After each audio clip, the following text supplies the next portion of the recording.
목사인 제가 부끄러운 고백을 하나 하겠습니다. 신학교를 졸업하고 목회를 시작한 지 5년이 되었을 때였습니다. 설교는 준비하고 신방은 다니고 기도회도 인도했지만 솔직히 하나님의 음성이 제 귓가에 생생하게 들린 적이 거의 없었습니다. 성경을 읽어도 그저 글자일 뿐이었고 기도회도 천장에 부딪혀 돌아오는 것 같았습니다. 다른 목사님들은 하나님께서 이렇게 말씀하셨습니다라고 확신 있게 말씀하시는데 저는 그런 경험이 거의 없었습니다. 정말 막막했습니다. 이대로 평생 하나님의 음성을 듣지 못하고 목회를 해야 하나 그런 두려움에 사로잡혔습니다. 그런데 2년 전 한 집사님이 제게 이렇게 말씀하셨습니다. 전화가 왔는데 목소리가 떨리고 계셨습니다. 목사님, 저 오늘 새벽에 하나님이 제게 말씀하시는 게 들렸어요. 너무 분명해서 소름이 돋았어요.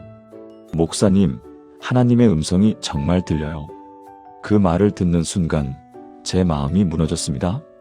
성도는 하나님의 음성을 듣는데 목사인 나는 왜 듣지 못할까? 나는 뭔가 잘못된 건가?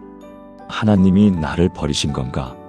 그날 밤 저는 무릎을 꿇고 울면서 기도했습니다. 하나님, 제가 뭘 잘못한 건가요? 왜 제게는 말씀하지 않으시나요? 그때였습니다. 갑자기 마음속에 한 문장이 떠올랐습니다. 내가 너무 많은 것으로 귀를 막고 있구나. 그 순간부터 저는 달라지기 시작했습니다. 하나님의 음성을 듣지 못하는 이유가 하나님이 말씀하지 않으셔서가 아니라 제가 듣지 못하게 만드는 습관들이 있었다는 것을 깨달았습니다. 그리고 그 습관들을 하나씩 버리기 시작했을 때 놀라운 일이 일어났습니다. 하나님의 음성이 들리기 시작했습니다. 여러분, 혹시 지금 같은 고민을 하고 계신가요? 간절히 기도하는데 응답이 없고 말씀을 읽어도 마음에 와닿지 않고 하나님의 음성을 듣고 싶은데 침묵만 들리시나요? 오늘 제가 여러분과 나누고 싶은 것은 바로 이것입니다. 하나님은 지금도 말씀하고 계십니다. 문제는 우리가 듣지 못하게 만드는 5가지 습관이 있다는 것입니다. 이 습관들을 버리면 여러분도 분명히 하나님의 음성을 듣게 될 것입니다. 지금부터 그 5가지를 함께 나눠보겠습니다. 여러분, 혹시 이런 생각 해보신 적 있으신가요? 저 집사님은 하나님의 음성을 듣는데 나는 왜 안 들릴까? 저 권사님은 기도 응답을 받는데 나는 왜 아무 응답도 없을까? 다른 사람들은 은혜 받았다고 하는데 나만 아무 느낌이 없는 것 같아. 이런 생각이 들 때마다 마음이 무너지시죠? 나는 뭔가 부족한가? 나는 믿음이 없는가? 하나님이 나를 사랑하지 않으시나? 그런 생각까지 들게 됩니다. 그런데 이 비교하는 습관이야말로 하나님의 음성을 가장 크게 막는 장애물입니다. 왜 그럴까요? 비교는 우리의 초점을 하나님이 아닌 다른 사람에게 맞추기 때문입니다. 하나님의 음성을 들으려면 우리의 온 마음이 하나님께 향해야 하는데 비교하는 순간 우리의 시선은 옆 사람에게로 옮겨갑니다. 그리고 그 순간 하나님의 음성은 들리지 않게 됩니다. 성경은 이렇게 말씀합니다. 우리가 다 수건을 벗은 얼굴로 거울을 보는 것 같이 주의 영광을 보매 그와 같은 형상으로 변화하여 영광에서 영광에 이르니 곧 주의 영으로 말미암음이니라. 고린도후서 3장 18절. 이 말씀에서 핵심은 주의 영광을 보매입니다. 우리가 주님만 바라볼 때 주님의 형상으로 변화됩니다. 그런데 우리가 다른 사람을 바라보면 어떻게 될까요? 그 사람과 비교하며 열등감에 빠지거나 교만에 빠지거나 둘 중 하나입니다. 그 어느 것도 하나님의 음성을 듣는데 도움이 되지 않습니다. 바울이 이 말씀을 쓸 당시 고린도 교회는 심각한 분쟁이 있었습니다. 나는 바울에게 속했다. 나는 아볼로에게 속했다며 서로 자기가 따르는 지도자를 비교하고 있었습니다. 바로 그 순간 그들은 그리스도를 보지 못했습니다. 사람만 보였던 것입니다. 바울은 이것이 얼마나 어리석은 일인지 지적하며 우리의 시선을 오직 주님께만 고정하라고 말합니다. 그러면 우리는 어떻게 이 비교하는 습관을 버릴 수 있을까요? 가장 실제적인 방법은 기도할 때 다른 사람을 언급하지 않는 것입니다. 하나님, 저 집사님처럼 은혜 받게 해주세요라고 기도하지 마세요. 대신 하나님, 저에게 필요한 은혜를 주세요라고 기도하세요. 저 권사님처럼 기도 응답받게 해주세요가 아니라 하나님, 제 기도를 들어주세요라고 기도하세요. 여러분 각자에게 하나님이 말씀하시는 방식은 다릅니다. 어떤 분은 말씀을 읽을 때 마음에 강한 감동이 오고, 어떤 분은 기도할 때 평안이 임하며, 어떤 분은 일상에서 하나님의 인도하심을 경험합니다. 중요한 것은 다른 사람의 방식이 아니라 여러분에게 말씀하시는 하나님의 방식을 발견하는 것입니다. 제가 아는 한 자매님이 계십니다. 서울에 사시는 김영숙 권사님, 올해 62세이신데요. 이분은 30년 넘게 신앙생활을 하셨지만 늘 열등감에 시달리셨습니다. 교회에서 간증하는 분들을 보면 저는 기도하다가 하나님의 음성을 들었습니다. 저는 환상을 보았습니다 라고 말하는데 자신은 그런 경험이 한 번도 없었기 때문입니다. 그래서 늘 나는 믿음이 없나 봐. 나는 하나님께 사랑받지 못하나 봐라고 생각하며 살아오셨습니다. 기도의 시간에도 다른 분들이 은혜 받았다고 하면 기뻐하는 척하면서도 속으로는 나만 또 아무것도 못 느꼈네라며 낙심하곤 하셨습니다. 그런데 작년 어느 날 이분이 새벽 기도를 하러 가시는데 길에서 넘어지셨습니다. 다행히 크게 다치지는 않으셨는데 그 순간 이런 생각이 들었다고 합니다. 내가 지금까지 왜 이렇게 급하게 살았지? 왜 이렇게 다른 사람과 비교하며 조급해했지? 그날부터 이분은 달라지셨습니다. 새벽 기도에 가셔도 다른 분들의 기도 소리에 신경 쓰지 않고 오직 자신의 기도에만 집중하셨습니다. 하나님, 저는 특별한 체험이 없어도 괜찮습니다. 그저 하루하루 주님과 함께 걷는 것만으로도 감사합니다. 그렇게 3개월쯤 지났을 때였습니다. 어느 날 아침 성경을 읽다가 시편 139편 17절을 보셨는데 그 구절이 마음에 와닿았습니다. 하나님이여 주의 생각이 내게 어찌 그리 보배로우신지요. 그 수가 어찌 그리 많은지요. 그 순간 눈물이 쏟아졌다고 합니다. 아, 하나님이 나를 생각하고 계시구나. 내가 비록 특별한 체험은 없지만 하나님은 나를 향한 생각으로 가득하시구나. 그날부터 이분은 매일 아침 그 구절을 읽으며 하나님의 사랑을 확신하게 되셨고 이제는 다른 사람과 비교하지 않고 자신만의 방식으로 하나님을 만나고 계십니다. 비교를 버리니 하나님의 음성이 들리기 시작한 것입니다. 사랑하는 여러분, 지금 저와 함께 이렇게 기도해 보시겠습니까? 하나님 아버지, 지금까지 다른 사람과 저를 비교하며 열등감에 빠져 있었던 제 모습을 고백합니다. 이제 그 비교하는 습관을 내려놓습니다. 주님은 저를 독특하게 만드셨고 저만의 방식으로 저에게 말씀하십니다. 다른 사람의 은혜가 아니라 저를 위한 주님의 은혜에 집중하게 하소서. 오늘부터 오직 주님만 바라보며 주님의 음성에만 귀 기울이게 하소서. 주님이 저를 사랑하신다는 것을 믿습니다. 예수님의 이름으로 기도합니다. 아멘. 이 기도를 매일 아침 고백해 보세요. 비교하는 습관을 버릴 때 여러분도 하나님의 음성을 듣게 될 것입니다. 많은 분들이 하나님의 음성을 듣지 못하는 이유 중 하나는 너무 조급하기 때문입니다. 기도하자마자 즉시 응답을 원하고 말씀을 읽자마자 바로 깨달음을 얻기를 원하고 결단해야 할 일이 있으면 지금 당장 하나님이 답을 주시기를 원합니다.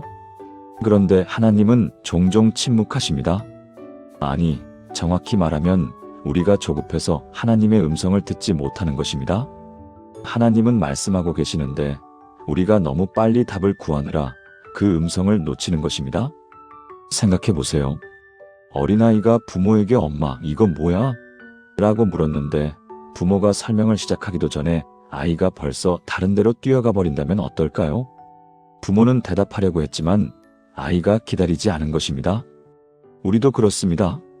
하나님께 질문을 던지고는 답을 기다리지 않고 벌써 다음 기도, 다음 고민, 다음 계획으로 넘어가 버립니다. 그러니 하나님의 음성을 들을 수가 없는 것입니다. 성경은 이렇게 말씀합니다. 여호와를 기다리는 자는 복이 있도다. 이사야 30장 18절. 여기서 기다린다는 것은 단순히 시간을 보내는 것이 아닙니다. 히브리어 원어로 카바라는 단어인데 이것은 줄을 꼬듯이 견고하게 붙잡고 기다린다는 의미입니다. 마치 밧줄을 꼬듯이 하나님과 우리 사이의 관계를 견고하게 붙잡고 기다리는 것입니다. 조급함은 이주를 끊어버립니다. 하나님, 빨리 대답해 주세요. 안 그러면 제가 알아서 할게요. 이런 태도는 하나님과의 줄을 끊는 것입니다. 반면 기다림은 이 줄을 더욱 견고하게 만듭니다. 하나님, 저는 여기 있습니다. 주님의 때를 기다립니다. 주님이 말씀하실 때까지 기다리겠습니다. 이사야 시대의 유다 백성들은 아수르의 위협 앞에서 극도로 조급해져 있었습니다. 그래서 하나님을 기다리지 못하고 애굽과 동맹을 맺으려 했습니다. 빨리 답을 찾으려 했던 것입니다. 그러나 하나님은 말씀하십니다. 기다리라. 내가 때가 되면 반드시 응답하겠다. 그렇다면 우리는 어떻게 이 조급함을 내려놓을 수 있을까요? 가장 좋은 방법은 침묵 기도를 실천하는 것입니다. 기도할 때 우리는 보통 말을 너무 많이 합니다. 하나님, 이것 주세요. 저것 주세요. 이렇게 해주세요. 저렇게 해주세요. 그러다가 아멘하고 일어나 버립니다. 하나님이 대답하실 시간을 주지 않는 것입니다. 오늘부터 기도할 때 이렇게 해보세요. 먼저 5분 정도 하나님께 여러분의 기도 제목을 말씀드리세요. 그리고 나서 최소 5분 이상 아무 말도 하지 말고 조용히 앉아 계세요. 처음에는 어색할 것입니다. 온갖 잡념이 떠오를 것입니다. 그러나 며칠, 몇 주 계속하다 보면 놀라운 일이 일어납니다. 그 침묵 가운데 하나님이 말씀하시기 시작합니다. 때로는 성경 구절이 떠오르고, 때로는 마음에 평안이 임하고, 때로는 분명한 인도하심이 느껴집니다. 제가 아는 한 집사님이 계십니다. 부산에 사시는 이철수 집사님, 58세이신데요. 이분은 사업을 하시는데 몇 년 전 큰 결정을 앞두고 계셨습니다. 새로운 사업 파트너와 계약을 해야 하는데 조건은 좋았지만 뭔가 마음에 걸리는 부분이 있었습니다. 그래서 기도하기 시작했는데 며칠이 지나도 확신이 서지 않았습니다. 하나님, 빨리 답을 주세요. 계약서에 사인해야 하는데 시간이 없어요. 그렇게 조급해하며 기도하던 어느 날 새벽 기도회에서 목사님이 이렇게 말씀하셨습니다. 하나님의 음성을 듣고 싶으면 조급함을 버리고 기다려야 합니다. 그 말씀을 듣고 이 집사님은 결심하셨습니다. 좋아. 나는 계약을 일주일 미루고 하나님께 온전히 집중하자. 그날부터 매일 새벽 1시간씩 기도하셨는데 처음 30분은 하나님께 자신의 고민을 말씀드리고 나머지 30분은 아무 말 없이 조용히 앉아 계셨습니다. 처음 이틀은 아무 느낌도 없었습니다. 그저 시간이 지나갈 뿐이었습니다. 셋째 날도 넷째 날도 마찬가지였습니다. 그런데 닷새째 되던 날 아침 침묵 가운데 앉아 있는데 갑자기 한 구절이 떠올랐습니다. 악한 자와 멍에를 같이 하지 말라. 고린도후서 6장 14절. 그 순간 가슴이 철렁했다고 합니다. 아, 저 파트너와는 함께하면 안 되는구나. 그래서 계약을 거절하셨는데 놀랍게도 2달 후 그 파트너가 사기 혐의로 검찰 조사를 받게 되었다는 소식을 들었습니다. 만약 계약했다면 이 집사님도 큰 피해를 입었을 것입니다. 조급함을 버리고 기다렸기 때문에 하나님의 음성을 들을 수 있었던 것입니다. 지금 이 집사님은 중요한 결정을 앞두고 있을 때마다 반드시 일주일의 침묵 기도 시간을 갖는다고 합니다. 그리고 그 시간 동안 하나님이 주시는 평안이나 불안, 확신이나 경고를 민감하게 받아들입니다. 그 결과 지난 3년간 사업이 크게 성장했고 무엇보다 하나님과의 관계가 깊어졌다고 고백하십니다. 사랑하는 여러분, 지금 저와 함께 이렇게 기도해 보시겠습니까? 전능하신 하나님 아버지, 지금까지 너무 조급하게 답을 구했던 제 모습을 회개합니다. 주님께 질문하고는 답을 기다리지 않고 제 방법대로 살아왔습니다. 오늘부터 조급함을 내려놓고 주님을 기다리겠습니다. 주님의 때에 주님의 방법으로 응답하실 것을 믿습니다. 침묵 가운데 주님의 음성을 듣게 하시고 기다림 가운데 주님의 뜻을 발견하게 하소서. 주님을 기다리는 자는 복이 있다는 말씀을 믿고 의지합니다. 예수님의 이름으로 기도합니다. 아멘. 이 기도를 매일 드리며 침묵 기도를 실천해 보세요. 조급함을 버릴 때 하나님의 음성이 분명히 들릴 것입니다. 우리가 살고 있는 시대는 역사상 가장 시끄러운 시대입니다. 그 아침에 눈을 뜨면 휴대폰 알림음이 울리고, 출근길에는 라디오나 음악을 듣고, 일하는 중에도 계속 전화나 메시지가 오고, 집에 돌아와서는 텔레비전이나 유튜브를 켭니다. 심지어 잠들 때도 귀에 이어폰을 꽂고 뭔가를 들으며 잠드는 분들도 많습니다. 우리는 침묵을 두려워합니다. 조용하면 불안하고 아무 소리도 없으면 뭔가 허전합니다. 그래서 계속 소음으로 우리를 둘러쌉니다. 그런데 하나님의 음성은 어떻게 들릴까요? 성경을 보면 하나님은 대부분 조용한 가운데 말씀하십니다. 큰 바람이 산을 가르고 여호와 앞에서 바위를 부수나 여호와께서 바람 가운데에 계시지 아니하며 바람 후에 지진이 있으나 여호와께서 지진 가운데에 계시지 아니하며 또 지진 후에 불이 있으나 여호와께서 불 가운데에 계시지 아니하더니 불 후에 세미한 소리가 있는지라. 열왕기상 19장 11, 12절. 엘리야가 호렙산에서 하나님을 만났을 때입니다. 큰 바람도 오고 지진도 일어나고 불도 나타났지만 하나님은 그 속에 계시지 않았습니다. 그런데 그 모든 것이 지나간 후 세미한 소리 가운데 하나님이 말씀하셨습니다. 세미한 소리라는 히브리어 원어는 콜 드마마 타카인데 직역하면 얇고 작은 침묵의 소리입니다. 거의 들릴 듯 말 듯한 아주 부드럽고 조용한 소리입니다. 이것이 하나님이 말씀하시는 방식입니다. 그런데 우리가 계속 소음에 둘러싸여 있으면 이 세미한 소리를 들을 수가 없습니다. 큰 소리에 익숙해진 귀는 작은 소리를 듣지 못합니다. 마치 시끄러운 도심에서는 새 소리를 들을 수 없는 것처럼 소음 가운데서는 하나님의 음성을 들을 수 없습니다. 엘리야가 이 경험을 한 것은 그가 극도로 낙심하고 두려워하던 때였습니다. 이세벨 왕비가 자신을 죽이겠다고 위협했고 엘리야는 도망쳐 광야로 들어갔습니다. 그곳에서 그는 죽기를 원했습니다. 그런 엘리야에게 하나님은 조용한 음성으로 말씀하셨습니다. 내가 여기서 무엇을 하느냐? 그 음성을 듣고 엘리야는 다시 일어설 수 있었습니다. 만약 엘리야가 계속 바람 소리, 지진 소리, 불 소리에만 집중했다면 어땠을까요? 하나님의 음성을 듣지 못하고 절망 속에 머물렀을 것입니다. 그렇다면 우리는 어떻게 이 소음을 줄일 수 있을까요? 실제적인 방법을 말씀드리겠습니다. 첫째, 하루에 최소 30분의 디지털 금식 시간을 가지세요. 휴대폰도 끄고 텔레비전도 끄고 모든 전자기기를 끄세요.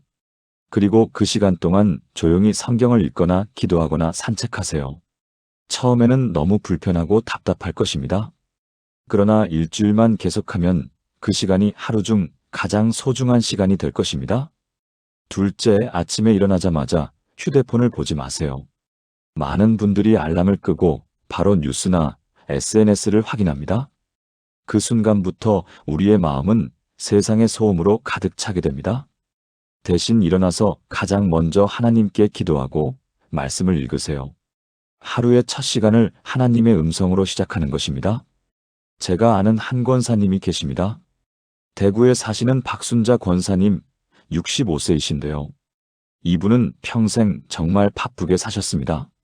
자녀 셋을 키우고 남편 뒷바라지하고 교회 봉사도 열심히 하고 하루하루가 전쟁 같았다고 합니다. 그런데 5년 전 자녀들이 모두 결혼하고 나가자 갑자기 허전함이 밀려왔습니다. 그래서 더 열심히 교회 일을 하고 친구들을 만나고 텔레비전도 보고 계속 뭔가로 자신을 채우려고 했습니다. 그런데 이상하게 마음이 공허했습니다. 교회에 가도 은혜가 없고 기도에도 감동이 없고 그저 습관처럼 신앙생활을 하고 있는 자신을 발견했습니다. 그러던 어느 날 심장에 문제가 생겨서 병원에 입원하게 되었습니다. 다행히 큰 수술은 아니었지만 일주일 정도 병원에 있어야 했습니다. 병실에는 텔레비전도 없었고 휴대폰도 배터리가 나가서 사용할 수 없었습니다. 처음 이틀은 정말 답답했다고 합니다. 할 일도 없고 볼 것도 없고 그저 누워만 있으니 미칠 것 같았습니다. 그런데 셋째 날부터 이상한 일이 일어났습니다. 병실 창문 밖으로 보이는 나무를 보는데 바람에 흔들리는 나뭇잎 하나하나가 눈에 들어왔습니다. 아, 저렇게 아름다운데 내가 왜 지금까지 보지 못했을까? 그날 저녁 간호사가 가져다 준 성경을 펼쳤습니다. 펼쳐진 곳이 시편 46편이었습니다. 너희는 가만히 있어 내가 하나님 됨을 알지어다. 시편 46편 10절. 그 구절을 읽는 순간 눈물이 쏟아졌다고 합니다. 아, 하나님이 나에게 이렇게 말씀하고 계셨구나. 가만히 있으라고. 조용히 하라고. 그런데 나는 너무 바쁘게 살면서 하나님의 음성을 듣지 못했구나. 그날부터 이 권사님은 달라지셨습니다. 퇴원하신 후에도 매일 아침 1시간을 조용한 시간으로 정하셨습니다. 휴대폰도 끄고 텔레비전도 끄고 그저 조용히 앉아서 성경을 읽고 기도하십니다. 그리고 놀랍게도 그 시간 동안 하나님이 말씀하시기 시작했습니다. 어떤 날은 읽던 말씀이 가슴에 꽂히고 어떤 날은 기도하다가 눈물이 나고 어떤 날은 마음에 평안이 임합니다. 지금 이 권사님은 하나님의 음성을 듣는 것이 이렇게 쉬운 일이었는데 왜 지금까지 몰랐을까라고 고백하십니다. 소음을 버리니 하나님의 음성이 들린 것입니다. 사랑하는 여러분, 지금 저와 함께 이렇게 기도해 보시겠습니까? 사랑의 하나님 아버지, 지금까지 소음에 둘러싸여 살면서 주님의 세미한 음성을 듣지 못했습니다. 세상의 소리에 귀 기울이느라 주님의 음성을 놓쳤습니다. 오늘부터 소음을 멀리하고 침묵 가운데 주님을 만나기 원합니다. 하루에 최소 30분, 모든 소음을 끄고 오직 주님께만 집중하는 시간을 갖게 하소서. 그 조용한 시간 가운데 주님의 세미한 음성을 듣게 하시고 주님의 임재를 경험하게 하소서. 가만히 있어 주님이 하나님 되심을 알게 하소서. 예수님의 이름으로 기도합니다. 아멘. 이 기도를 드리며 오늘부터 조용한 시간을 실천해 보세요. 소음을 버릴 때 하나님의 음성이 선명하게 들릴 것입니다. 많은 그리스도인들이 이런 방식으로 살아갑니다. 먼저 자기 계획을 세우고 그 다음에 하나님께 기도하며 이 계획을 축복해 주세요라고 말합니다. 이미 결정을 내려놓고 하나님께 승인만 구하는 것입니다.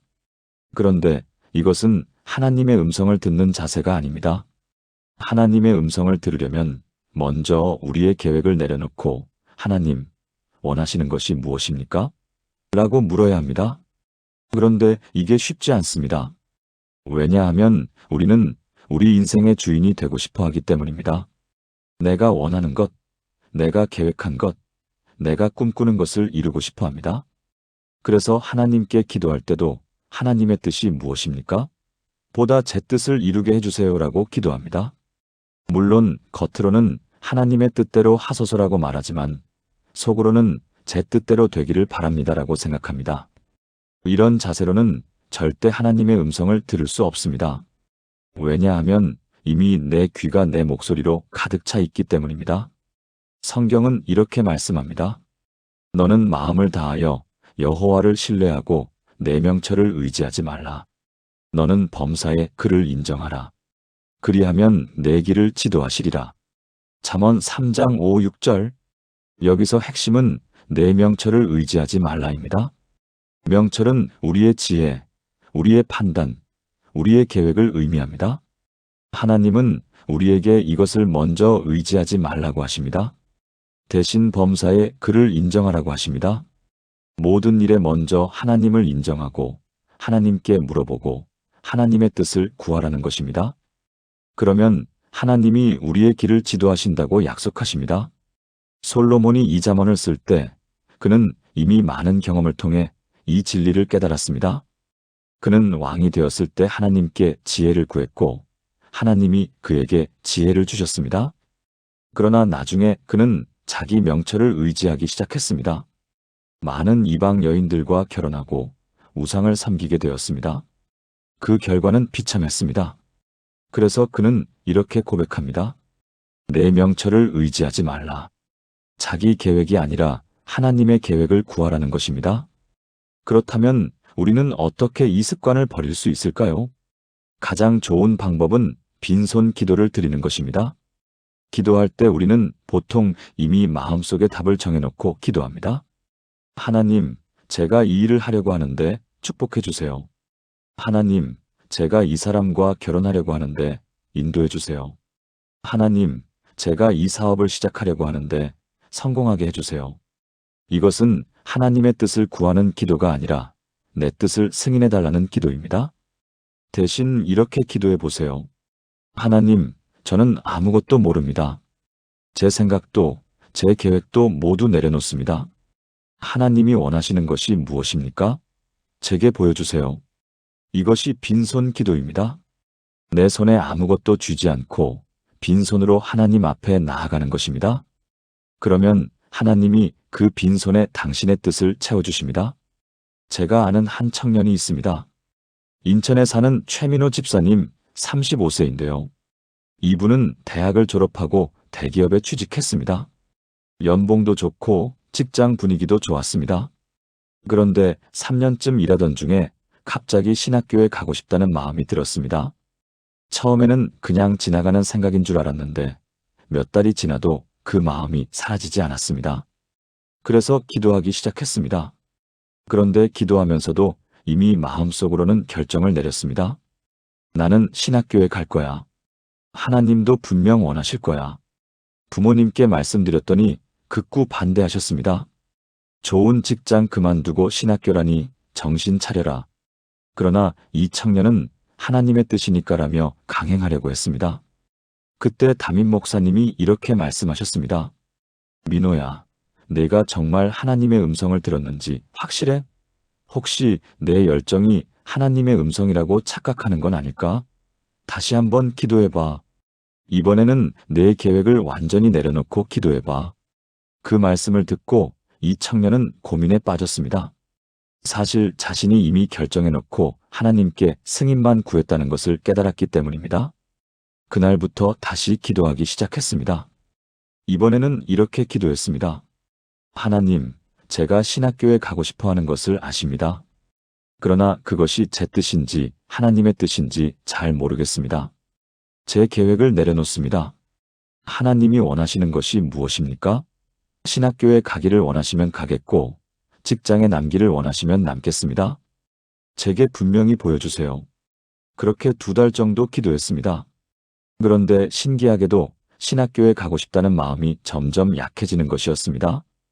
대신 직장에서 만나는 동료들에게 복음을 전하고 싶다는 마음이 강해졌습니다. 특히 한 후배가 이혼 위기에 있다는 것을 알게 되었고 그를 상담하고 기도해주면서 그 후배가 변화되는 것을 보았습니다. 그때 깨달았다고 합니다. 아, 하나님은 내가 신학교에 가는 것이 아니라 이 자리에서 복음을 전하기를 원하시는구나. 지금 이 집사님은 직장에서 성경 공부 모임을 인도하고 있고 많은 동료들이 그를 통해 신앙을 갖게 되었습니다. 만약 자기 계획대로 신학교에 갔다면 어땠을까요? 하나님의 뜻을 놓쳤을 것입니다. 자기 계획을 내려놓았기 때문에 하나님의 음성을 들을 수 있었습니다. 사랑하는 여러분, 지금 저와 함께 이렇게 기도해 보시겠습니까? 전능하신 하나님 아버지, 지금까지 제 계획을 먼저 세우고 주님께 승인만 구했던 교만한 모습을 회개합니다. 제 명철을 의지하고 제 지혜를 자랑하며 살아왔습니다. 오늘 모든 계획을 주님 앞에 내려놓습니다.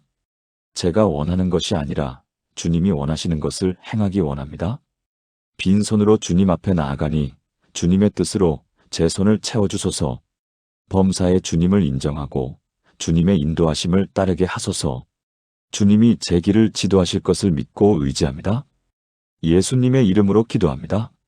아멘. 이 기도를 드리며 오늘부터 빈손 기도를 실천해 보세요. 자기 계획을 내려놓을 때 하나님의 음성이 분명히 들릴 것입니다. 마지막으로 말씀드릴 습관은 과거에 붙잡혀 있는 것입니다. 많은 분들이 과거의 실패, 과거의 상처, 과거의 죄책감에서 벗어나지 못하고 있습니다. 나는 과거에 이런 잘못을 했기 때문에 하나님이 나를 사용하실 수 없어. 나는 이런 상처를 받았기 때문에 더 이상 하나님을 온전히 믿을 수 없어. 나는 이미 많은 기회를 놓쳤기 때문에 이제는 너무 늦었어. 이런 생각들이 우리를 과거에 묶어둡니다. 그리고 과거에 묶여있는 사람은 하나님의 음성을 들을 수 없습니다. 왜냐하면 하나님은 항상 미래를 향해 말씀하시는데 우리는 계속 과거만 바라보고 있기 때문입니다. 하나님이 앞으로 나아가라고 하시는데 우리는 나는 과거 때문에 못 가요라고 대답하는 것입니다. 이것은 마치 자동차를 운전하는데 계속 백미러만 보는 것과 같습니다. 앞으로 가야 하는데 뒤만 보고 있으니 제대로 갈 수가 없는 것입니다. 성경은 이렇게 말씀합니다. 형제들아, 나는 아직 내가 잡은 줄로 여기지 아니하고 오직 한 일, 즉 뒤에 있는 것은 잊어버리고 앞에 있는 것을 잡으려고 표대를 향하여 그리스도 예수 안에서 하나님이 위에서 부르신 부름의 상을 위하여 달려가노라. 빌립보서 3장 13, 14절. 바울은 뒤에 있는 것은 잊어버리고라고 말합니다. 이것은 과거를 완전히 지워버리라는 뜻이 아닙니다. 과거에서 교훈은 얻되 과거에 붙잡혀 있지는 말라는 것입니다. 과거는 발판이지 감옥이 아닙니다. 과거를 딛고 앞으로 나아가야지 과거에 갇혀 있으면 안 되는 것입니다. 바울이야말로 과거에 붙잡힐 만한 사람이었습니다. 그는 과거에 그리스도인들을 박해했습니다. 스데반 집사가 돌에 맞아 죽을 때 그 옷을 지키며 찬성했습니다. 수많은 성도들을 감옥에 가두었습니다. 만약 바울이 과거에 붙잡혀 있었다면 어땠을까요? 나는 이런 죄를 지었기 때문에 하나님께 쓰임받을 수 없어. 나는 너무 큰 잘못을 했기 때문에 이제는 끝이야. 그렇게 생각했다면 우리는 바울의 서신도 그의 위대한 사역도 볼 수 없었을 것입니다. 그러나 바울은 과거를 잊어버리고 앞을 향해 달려갔습니다. 물론 그는 자신의 과거를 기억했지만 그것에 붙잡히지는 않았습니다. 오히려 그 과거를 통해 하나님의 은혜가 얼마나 큰지를 더욱 깊이 깨달았습니다. 그렇다면 우리는 어떻게 과거에서 벗어날 수 있을까요? 가장 중요한 것은 하나님의 용서를 받아들이는 것입니다. 많은 분들이 하나님이 용서하셨다는 것을 머리로는 알지만 마음으로는 받아들이지 못합니다. 계속 자책하고 계속 죄책감에 시달립니다. 그러나 성경은 분명히 말씀합니다. 만일 우리가 우리 죄를 자백하면 그는 미쁘시고 의로우사 우리 죄를 사하시며 우리를 모든 불의에서 깨끗하게 하실 것이요. 요한일서 1장 9절. 하나님은 이미 용서하셨습니다. 문제는 우리가 그 용서를 받아들이지 못하는 것입니다. 오늘 이 시간 여러분이 붙잡고 있는 과거를 하나님께 드리세요. 그 실패도, 그 상처도, 그 죄책감도 모두 십자가 아래 내려놓으세요. 그리고 하나님이 용서했다, 잊어버렸다, 새로운 시작을 주겠다고 말씀하시는 음성을 들으세요. 제가 아는 한 자매님이 계십니다. 광주에 사시는 정미경 집사님, 52세이신데요. 이분은 20년 전 큰 실수를 하셨습니다. 결혼 전에 낙태를 한 것입니다. 당시 남자친구가 나중에 결혼하면 다시 나오면 되지 않느냐며 설득했고 어리고 무지했던 그녀는 그 말을 따랐습니다. 그러나 그 후 그 남자친구는 그녀를 떠났고 그녀는 혼자 남았습니다. 몇 년 후 다른 분과 결혼했지만 그 과거는 그녀를 계속 괴롭혔습니다. 특히 신앙생활을 시작하고 나서 더욱 심해졌습니다. 나는 생명을 죽인 살인자야. 하나님이 나를 용서하실 리 없어. 기도할 때마다 그 죄책감이 밀려왔고 찬양할 때마다 나 같은 사람이 찬양할 자격이 있을까 하는 생각이 들었습니다. 교회에서 아이들을 볼 때마다 내가 죽인 아이는 지금 몇 살이 되었을까 하는 생각에 눈물이 났습니다. 그렇게 20년을 괴로워하며 살았습니다. 신앙생활은 했지만 기쁨이 없었고 봉사도 했지만 자격이 없다는 생각에 늘 위축되어 있었습니다.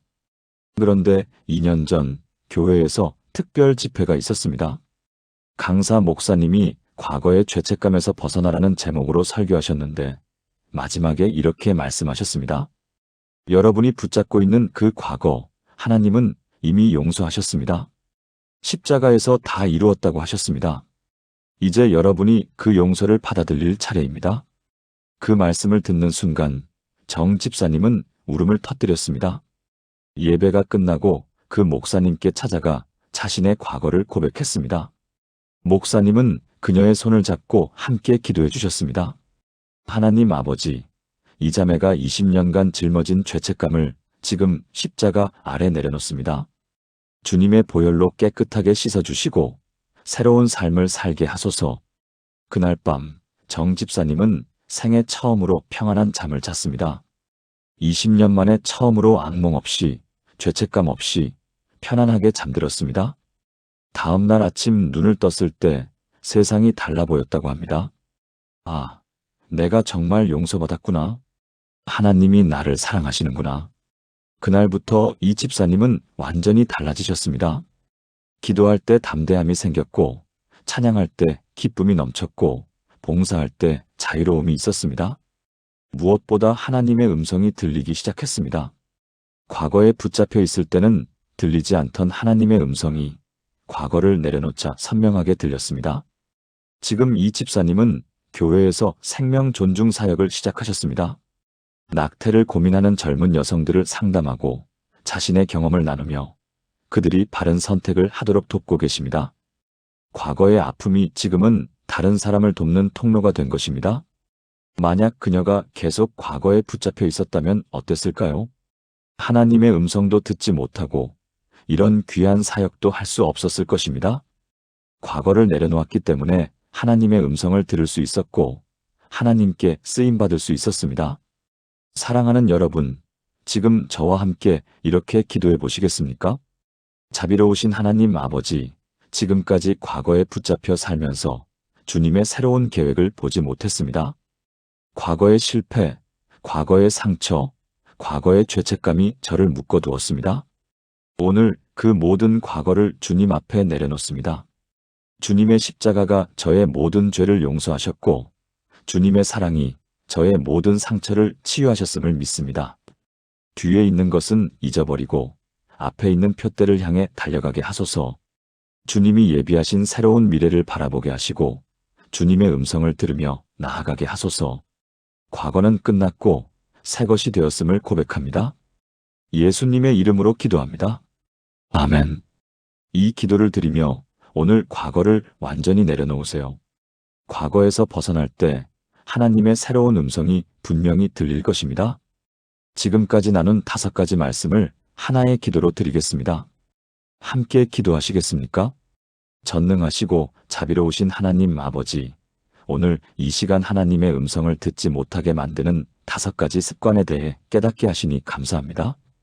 비교하는 습관, 조급하게 답을 구하는 습관, 소음에 둘러싸인 습관, 자기 계획을 먼저 세우는 습관, 과거에 붙잡힌 습관, 이 모든 것이 주님의 음성을 막고 있었음을 이제 깨닫습니다. 오늘 이 시간 저는 고백합니다. 더 이상 다른 사람과 저를 비교하지 않고 오직 주님만 바라보겠습니다. 주님은 저를 독특하게 만드셨고 저만의 방식으로 저에게 말씀하십니다. 조급함을 내려놓고 주님을 기다리겠습니다. 주님의 때에 주님의 방법으로 응답하실 것을 믿고 신뢰합니다. 세상의 모든 소음을 끄고 침묵 가운데 주님의 세미한 음성을 듣겠습니다. 가만히 있어 주님이 하나님 되심을 알겠습니다. 제 계획을 내려놓고 빈손으로 주님 앞에 나아갑니다. 제가 원하는 것이 아니라 주님이 원하시는 것을 행하기 원합니다. 과거를 내려놓고 앞을 향해 달려가겠습니다. 주님의 십자가가 저를 용서하셨고 주님의 사랑이 저를 새롭게 하셨음을 믿습니다. 사랑하는 하나님 아버지, 이제 제 귀를 여시고 주님의 음성을 듣게 하소서. 아침마다 주님이 말씀하시고 저녁마다 주님의 인도하심을 느끼게 하소서. 말씀을 읽을 때 마음에 감동을 주시고 기도할 때 응답하시며 일상에서 주님의 손길을 경험하게 하소서. 하나님의 음성을 듣는 자녀가 되게 하시고 그 음성에 순종하는 삶을 살게 하소서. 주님과 깊은 교제를 나누며 날마다 주님과 동행하는 복된 인생 되게 하소서. 이 모든 것이 주님의 은혜이고 주님의 사랑임을 믿고 고백하며 감사드립니다. 살아계신 예수 그리스도의 이름으로 기도합니다. 아멘. 사랑하는 성도님들, 지금까지 하나님의 음성을 듣지 못하게 만드는 5가지 습관에 대해 나눴습니다. 첫째, 다른 사람과 비교하는 습관을 버리세요. 오직 하나님만 바라보며 여러분만을 위한 하나님의 음성에 귀 기울이세요. 둘째, 조급하게 답을 구하는 습관을 버리세요. 침묵 기도를 실천하며 하나님의 때를 기다리세요. 셋째, 소음에 둘러싸인 습관을 버리세요.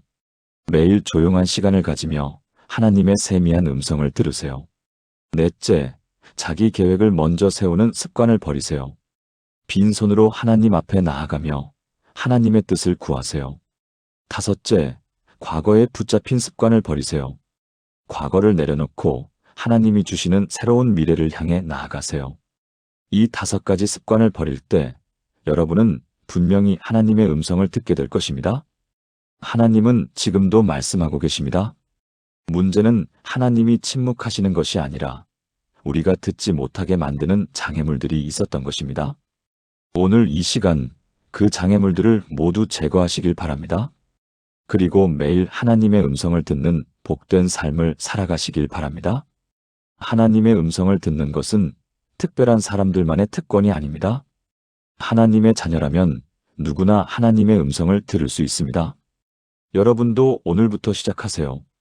이 5가지 습관을 버리고 하나님의 음성에 귀 기울이세요. 그러면 여러분의 삶이 완전히 달라질 것입니다.